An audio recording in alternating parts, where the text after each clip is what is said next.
Hey guys, if you saw my last video, I visited a game store called Player's Choice and I picked up a few PlayStation 4 games. I previously had gone and picked up from the same store a PS3 game, which I'm going to add to this list today and go over them with you.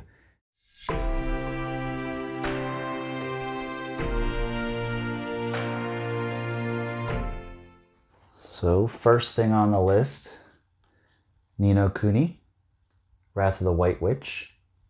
That is not from the Chronicles of Narnia. This is a different White Witch. I picked this up used for about 12 bucks. This game was developed by Level 5. It was released on the PlayStation 3 in November 2011.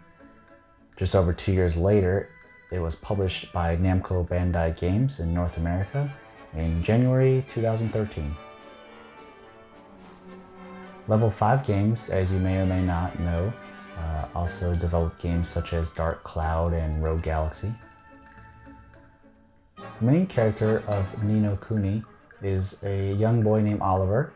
I'm very partial to that name as I actually have a son named Oliver.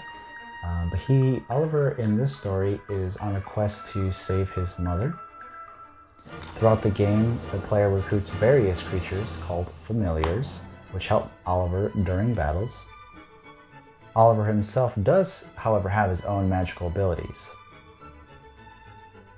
The animated sequences were all produced by Studio Ghibli, and if you are familiar with that style of art, you'll find it throughout the entire game.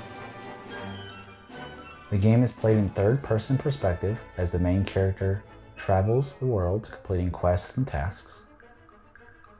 The battle system allows the player to freely roam around the area while controlling a single ally or one of the familiars. This game had wonderful reviews and ratings. Next up I picked up was Ninokuni 2, Revenant Kingdom. I picked this one up for about $16, $17. This is the sequel to Wrath of the White Witch, and it was released 5 years later in March of 2018. This time, the protagonist is Evan. Oliver is definitely a better name, but Evan's not that bad. Evan is a young kid whose life is threatened and his kingdom is taken over by the Mousekin. During this coup, he meets up with the other protagonist named Roland, who comes from Earth. And the two of them escape so that Evan can one day rebuild his kingdom. As you venture through the story, Evan is joined by several allies. The battle system is a bit different from the previous game. Battles take place on an open battlefield and are action RPG oriented. The player commands a single character while the AI handles the others. The player can switch between characters during the fight. Players also can use the Higgledies, if I'm saying that correctly. They are these little elemental creatures.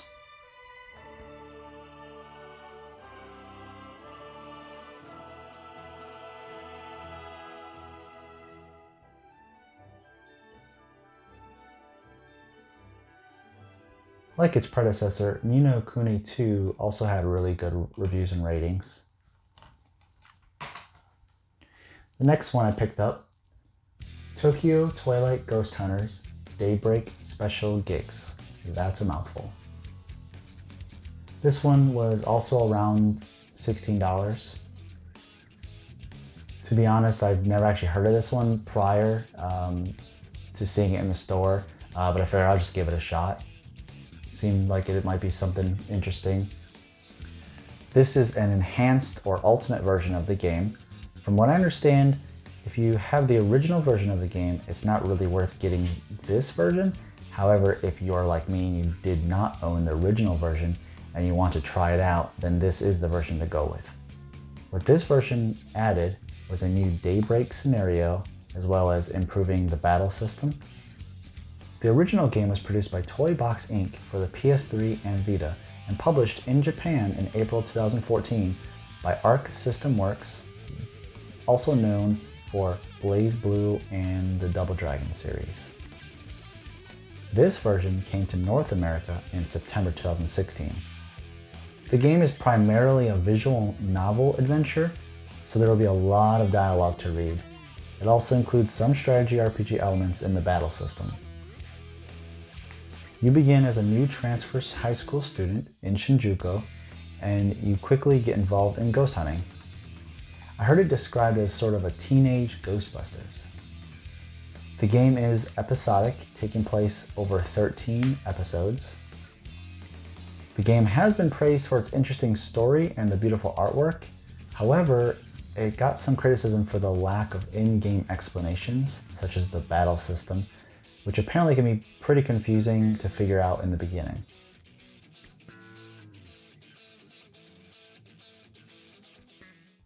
Its ratings were mostly mediocre. And last, but certainly not least, the Witch and the 100 Night Revival Edition for the PS4. Yep, it's another Witch. This game was originally released on the PS3 in Japan in July 2013 and in North America in March 2014. The PS4 Enhanced port was released in North America 2 years later in March 2016. This PS4 Enhanced port, the Revival Edition, was released in North America 2 years later in March 2016. This enhanced port includes updated graphics, alchemy, and a new area. It was developed and published by Nippon Ichi Software, or NIS America, most well known for their Disgaea series. The story setting is a rival between two witches. Natalia is a swamp witch who summons the 100 Knight to go and defeat the forest witch. The player takes control of the 100 Knight in a top-down isometric view and battles in an action RPG style. The ratings were pretty decent for this game. It must have done well enough to spawn off another PS4 sequel, which I don't own that one. Not yet.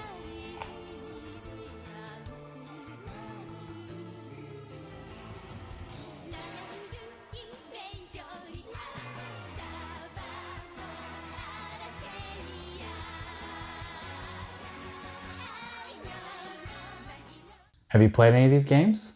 If so, let me know what you think. Hope you like this video. If so, please like and subscribe.